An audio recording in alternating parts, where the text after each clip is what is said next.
आत्मवंदन सभी को जी। आज के सत्र में हम एक श्री स्वामी श्री युक्तेश्वर गिरि जी की बुक, उनकी लिखी हुई, उनकी रचित एक बुक है केवल्य दर्शनम। इस बुक के बारे में जानेंगे। ये केवल्य दर्शनम की बुक है। इसमें श्री युक्तेश्वर गिरि जी ने अपने अनुभव मतलब उन्होंने अनुभव के तौर पर तो नहीं बोलेंगे, हमें ज्ञान जो दिया है इस मानव जीवन का और इसकी आध्यात्मिकता का पूरा जो ये ब्रह्मांड की रचना है वो सारी उसमें बताई गई है। इसमें युग के बारे में और कैसे हमारी चेतना जागृत होती है और किस तरह आगे बढ़ती है और आध्यात्मिकता हमें कहाँ तक ले जा सकती है, इस बारे में बहुत डिटेल में। और हम ये बोलेंगे कि बहुत ही गूढ़ रहस्य को भी खोल के बता दिया है हमारे सामने। इतने गूढ़ रहस्य को खोल के बताया है। श्री श्री परमहंस योगानंद की जो बुक है योगी कथामृत, इसमें इसका उल्लेख मतलब उनके गुरुजी का उल्लेख है। उनके गुरुजी श्री युक्तेश्वर गिरि जी, उनके गुरुजी और उनके गुरुजी, मतलब हम 4 पीढ़ी के बारे में पहले तो यहाँ योगी कथामृत में कल से सुनेंगे, पढ़ेंगे, उसके बारे में जानेंगे कि गुरु परंपरा में किस तरह से ज्ञान मिला और गुरु कैसे आगे बढ़ाते हैं, इशारा कैसे देते हैं, कैसे पहुंचाते हैं, वो सारी चीजें हैं। जो श्री युक्तेश्वर गिरि जी की ये बुक है केवल्य दर्शनम, इसमें उन्होंने बहुत सारी चीजें बताई है। मैं इस बुक के बारे में अभी क्यों बोल रही हूँ, क्योंकि जब हम पढ़ेंगे योगी कथामृत तो श्री श्री परमहंस के गुरु जिनसे उन्होंने दीक्षा ली है, हम पहले उनके बारे में कुछ जान ले कि उनके गुरु कैसे थे। कल से जो बुक पढ़ेंगे उसमें आएगा, लेकिन इतनी डिटेल में नहीं आएगा। तो हम इस बुक के मैं इसमें इनका जो इंट्रोडक्शन है केवल्य दर्शनम में और थोड़ा सा इनकी 2 शब्द जो है और प्रस्तावना जो है वही पढ़ के सुनाती हूँ। बहुत ज्यादा डिटेल में नहीं जाएंगे, लेकिन उस बुक के बारे में भी बहुत कुछ पता चलेगा और उनके गुरु के बारे में भी और उनके विचारों के बारे में भी। उसके बाद हम उनके शिष्य से शुरुआत करेंगे, फिर से महाअवतार बाबा जी तक पहुंचेंगे, क्योंकि परमहंस योगानंद की बुक हमें ले जाएगी महाअवतार बाबा जी तक। तो इसमें जो भी डिटेल है मैं थोड़ी जो हमारे लिए जानने लायक है वो पहले मैं आपको बताती हूँ। तो यहाँ युक्तेश्वर गिरि जी की जीवन में के लिए थोड़ा सा एक ही पेज में उन्होंने डिटेल दी है। 1844 को उनका बर्थ है और 1936 को उनकी निर्वाण दिन है। श्री श्री स्वामी युक्तेश्वर गिरि। श्री श्री स्वामी युक्तेश्वर गिरि भारत की प्राचीन ऋषि परंपरा के जीवंत उदाहरण थे। सारे संसार में जिन लोगों ने उनके जीवन एवं शिक्षाओं से प्रेरणा ली है, वे उन्हें ज्ञानावतार मानते हैं। युग युगांतर में सत्यनिवेशियों या सर्वोच्च लक्ष्य रही आत्मजय एवं ईश्वर रोपलब्धि उनके जीवन में स्पष्टतः प्रदर्शित हुई। वर्डिंग जो है वो संधि के मतलब ग्रामर को थोड़ा डिटेल में जाके फिर इसको जब हम अलग निकालते हैं ना, तब जाके इनके शब्दों को समूह को समझ पाते हैं। ईश्वर लोपलब्धि, ईश्वर तक पहुंचने की उपलब्धि, मतलब बहुत आत्मजय एवं ईश्वर लोपलब्धि उनके जीवन पे स्पष्टतः प्रदर्शित हुई। उनके जीवन में उन्होंने जो ईश्वर तक पहुंचने की यात्रा की है वो। सत्य की खोज में स्वामी युक्तेश्वर जी बनारस के महान गुरु श्री लाहिड़ी महाशय के पास पहुंच गए। ये उनके गुरु के बारे में बात है। लाहिड़ी महाशय क्रिया योग की दीक्षा देते हुए उस पवित्र विज्ञान को ईश्वर साक्षात्कार के लिए सबसे प्रभावी साधन बताते थे। आधुनिक युग में उस प्राचीन विज्ञान की प्रकट रूप से शिक्षा देने वाले वे पहले गुरु थे। लाहिड़ी महाशय के मार्गदर्शन से एवं अपनी क्रिया योग साधना से युक्तेश्वर गिरि जी ने आत्मिक उन्नति की सर्वोच्च अवस्था प्राप्त कर ली। उनकी दृढ़ तत्वनिष्ठा, असीम करुणा तथा गहरी समझ बौद्धिक अध्ययन का नहीं बल्कि परम सत्य की प्रत्यक्ष अनुभूतियों का परिणाम थी। सच्चे अर्थ में जागतिक दृष्टिकोण के संत होने के कारण श्री युक्तेश्वर जी ने पहचान लिया था कि पूर्व की आध्यात्मिक धरोहर तथा पश्चिम के विज्ञान एवं प्रौद्योगिकी का संयोग आधुनिक जगत के सांसारिक, मनोवैज्ञानिक एवं आध्यात्मिक दुख कष्टों को कम करने में बहुत सहायता कर सकता है। उनका विश्वास था कि दोनों सभ्यताओं की उत्कृष्टतम विशेषताओं के आदान प्रदान से वैयक्तिक तथा अंतरराष्ट्रीय दोनों ही स्तरों पर आध्यात्मिक प्रगति की जा सकती है। लाहिरी महाशय के गुरु श्री महाअवतार बाबा जी के साथ हुई उनकी विलक्षण भेंट के साथ ही इन विचारों को प्रत्यक्षीकरण का प्रारंभ हुआ। सब राष्ट्रों में आध्यात्मिक सामंजस्य को बढ़ावा देने में श्री युक्तेश्वर गिरी जी की गहरी सूची को देखते हुए बाबा जी ने उन्हें हिंदुत्व एवं ईसाईयत में निहित मूलभूत एकता को दर्शाने के लिए कैवल्य दर्शनम लिखने का आदेश दिया।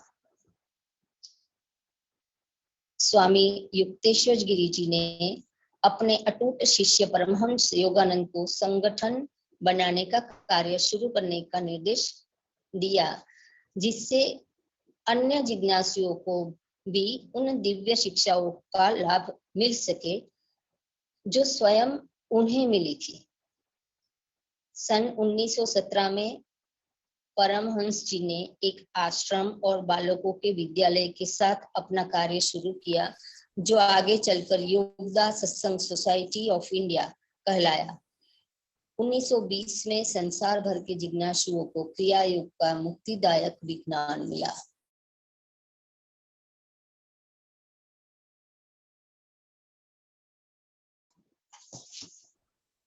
क्रिया योग का मुक्तिदायक विज्ञान उपलब्ध कराने के लिए स्वामी श्री युक्तेश्वर गिरी जी ने परमहंस जी को अमेरिका भेजा।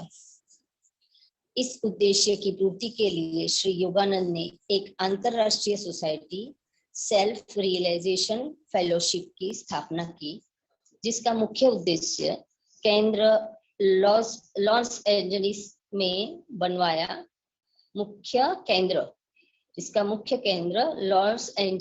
बनवाया। पश्चिम में बिताए दिन दर्शकों में उन्होंने व्यापक स्तर पर व्याख्यान दिए, अनेक पुस्तकें लिखी तथा योग पाठों की एक सविस्तार श्रृंखला तैयार की, जिसका लोग अपने घर में ही अध्ययन एवं अभ्यास कर सके और महाअवतार बाबा जी एवं स्वामी श्री युक्तेश्वर गिरी जी द्वारा उन्हें सौंपे गए आध्यात्मिक एवं मानवतावादी कार्यों को आगे चलाने की जिम्मेदारी निभाने के लिए सन्यासी शिष्यों को तैयार किया। अपनी योगी कथामृत में परमहंस योगानंद जी ने श्री युक्तेश्वर जी के आश्रम में शिष्यत्व के अपने अनेक वर्षों का वर्णन किया है। अपने गुरु के बारे में श्री योगानंद जी लिखते हैं, उनके सानिध्य में प्रतिदिन आनंद, शांति और ज्ञान का एक नया अनुभव होता है। श्री युक्तेश्वर जी स्वभाव के मितभाषी, स्पष्टवादी और पूर्णतः आडंबर रहित थे। उनके विचारों में न तो कहीं अस्पष्टता का लवकेश था, न स्वप्नशीलता का न ही कोई अंश था। उनके पांव जमीन पर दृढ़ थे, मस्तक स्वर्ग की शांति में स्थिर था। व्यवहारिक स्वभाव में लोग उन्हें अच्छे लगते थे। वे कहते थे, साधुता का अर्थ भोंदूपन या अकर्मण्यता नहीं है। ईश्वरानुभूतियां किसी को अक्षम नहीं बनाती। चरित्र बल की सक्रिय अभिव्यक्ति तीक्ष्ण बुद्धि को विकसित करती है। युक्तेश्वर जी का अंतर्ज्ञान अंतर्भेदी था। ऊपर कोई चाहे जो भी कर रहे हो वे प्रायः उनके अव्यक्त विचारों का उत्तर देते थे। मैं विश्वास पूर्वक कह सकता हूँ कि युक्तेश्वर गिरि जी भारत के सर्वाधिक लोकप्रिय गुरु होते यदि उनकी वाणी इतनी स्पष्ट न होती। ईश्वरत्व में मनुष्यत्व के विलयन में श्री युक्तेश्वर गिरि जी ने कोई दुर्लभ बाधा नहीं पाई। बाद में मेरी समझ में आया कि केवल मनुष्य की आध्यात्मिक प्रयासीनता के अलावा ऐसी कोई बाधा नहीं होती। ये श्री युक्तेश्वर गिरि जी के बारे में हमें थोड़ा बहुत जो यहाँ समझाया है, और जो योगी कथा हम पढ़ेंगे उनमें भी बहुत सारी चीजें उन्होंने बताई है। और युक्तेश्वर गिरि जी ने ही जी इनको ही ये काम दिया गया था कि अब आगे जाके आपको भारत की परंपरा और विदेशी परंपरा को मिलाना है और उन्हें ये ज्ञान उन तक पहुंचाना है। तो ये काम सौंपा गया था श्री श्री परमहंस योगानंद जी को, और उन्होंने बखूबी निभाया। जो हम जानते हैं आज कि ये जो उनकी सोसाइटी है, थियोसॉफिकल सोसाइटी ऑफ इंडिया, जो बहुत ही अच्छी तरह काम कर रही है। और YSS योगदा सत्संग सोसाइटी, जो इस क्रियायोग श्री महाअवतार बाबा जी ने सीधे तरीके से दी थी, उस क्रियायोग का यहाँ दीक्षा दी जाती है, ज्ञान दिया जाता है, और उनकी अपनी एक परंपरा है। उस परंपरा के हिसाब से इस बुक के बारे में 2 शब्द जो लिखे हैं वो भी मैं पढ़ती हूँ, तो थोड़ा और भी समझ में आएगा, हमारे पास थोड़ी और भूमिका बनेगी। सभी देशों के और सभी युग के सद्गुरु अपने ईश्वरानुसंधान में सफल हुए हैं। निर्विकल्प समाधि की अवस्था में पहुंचकर इन संतों ने समस्त नाम रूपों के पीछे विद्यमान अंतिम सत्य को अनुभव किया। उनके ज्ञान और आध्यात्मिक उद्देश्यों के संकलन संसार के धर्मशास्त्र बन गए। शब्दों के बहुवर्णी बाह्य आवरणों के कारण ये एक दूसरे से भिन्न प्रतीत होते हैं, परंतु सभी परम तत्व के अभिन्न मूलभूत सत्यों को ही शब्दों में प्रकट करते हैं, कहीं खुले और स्पष्ट रूप से तो कहीं गूढ़ या प्रतिकारक रूप से। मेरे गुरुदेव श्री रामपुर निवासी ज्ञानावतार स्वामी श्री युक्तेश्वर सनातन धर्म के और ईसाई धर्म के शास्त्रों में निहित एकता को समझने के लिए विशेष रूप से सर्वोपरि योग्य थे। अपने मन के स्वच्छ टेबल पर इन शास्त्रों के पवित्र वचनों को रखकर अंतर्ज्ञान मूलक तर्क बुद्धि की छुरी से वो उनकी चीर-फाड़ कर सकते थे,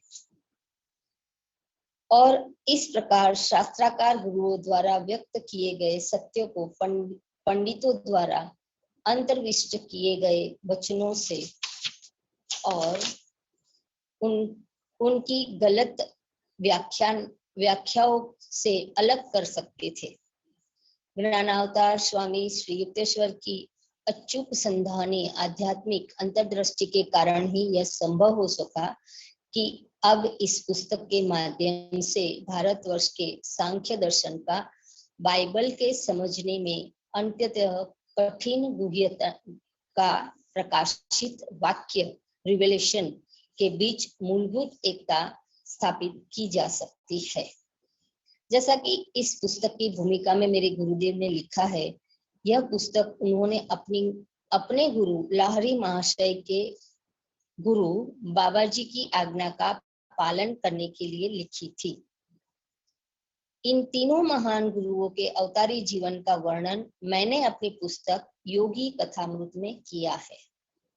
केवल्य दर्शन में दिए गए संस्कृत सूत्र श्रीमद् भगवद गीता तथा भारत के अन्य महान शास्त्रों पर काफी प्रकाश डालते हैं। ये शब्द लिखे हैं श्री श्री परमहंस योगानंद जी ने, जो हमें ये गुरु परंपराओं के बारे में बताते हैं कि ये देखिए पश्चिमी देशों के साथ भारतीय संस्कृति को जोड़ना, मतलब अगर हम ध्यान से समझे इन बातों को, तो जो पश्चिमी संस्कृति में जो संस्कार है, मतलब जो ज्ञान है, सबको खोज उसी परमात्मा की है। वही उनके बाइबल में लिखा है, वही हमारी गीता में लिखा है। बस शब्दों के बताने का तरीका अलग है और इसको समझाने का तरीका अलग है। जिसने समझाया सबने उसी को पकड़ लिया, मतलब मर्म को नहीं समझा, सबने पंथ बना लिए। मर्म सबका एक ही है, यात्रा सभी की एक ही है और अलग अलग तरीके से सब जा रहे हैं। तो यहाँ एक पहला कदम, शायद युगों बाद दूसरा कदम उठेगा, लेकिन ये पहला कदम कि भारतीय संस्कृति और पश्चिमी संस्कृति को मिलाने का काम, मतलब दोनों में एक ही है। अगर दोनों में से अगर एक से कृष्णा को हटा दो या इसमें यीशु को हटा दो, तो दोनों में से निकलेगा क्या? धर्म। जो बच जाएगा वो धर्म होगा। हम व्यक्ति के पीछे हो जाते हैं, नाम के पीछे हो जाते हैं। सत्य क्या है? सत्य धर्म है।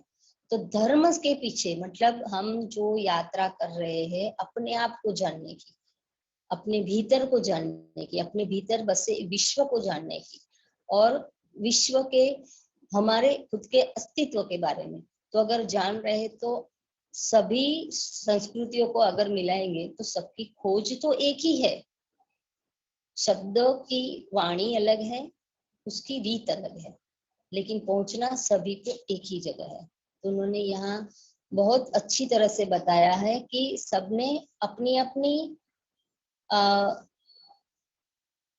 वाक्य के रूप में, मतलब अपने अपने शब्दों को समझे और अपने अपने शब्दों से सोच समझाया है और जिसने जितना समझा उसे उसी तरह से लिया है। तो अगर ये दोनों संस्कृतियां मिल जाए और समझ रही है मिलकर, क्योंकि ये श्री श्री परमहंस योगानंद जी ने थियोसॉफिकल सोसाइटी ये यहाँ की संस्कृति जाकर विदेश में स्थापित थी और वहाँ सबसे ज्यादा प्रचार उनका वहां पर किया था। देखिए एक बहुत ही अच्छी फोटो इसमें दी गई है स्वामी श्री युक्तेश्वर गिरी जी और श्री श्री परमहंस योगानंद जी की, दिख रही है?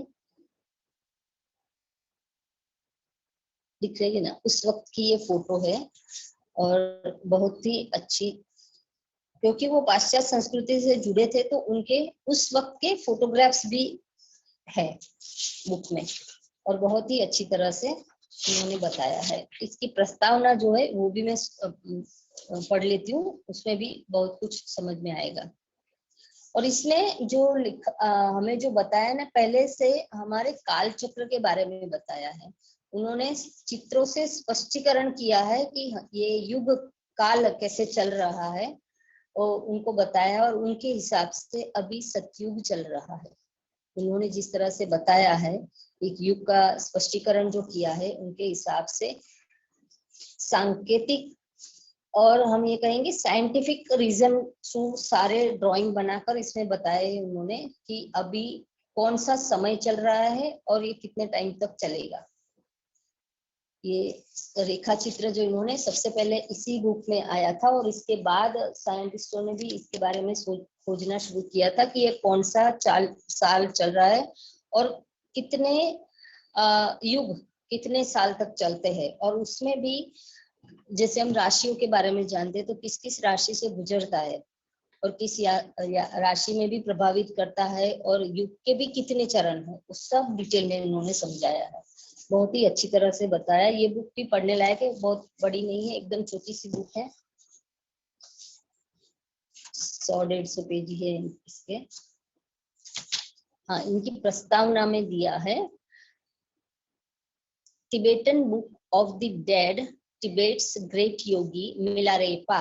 इसमें मिलारेपा का उल्लेख है। Tibetan book of the dead Tibet's great yogi Milarepa, Tibetan yoga and secret documents आदि एक्सेट्रा।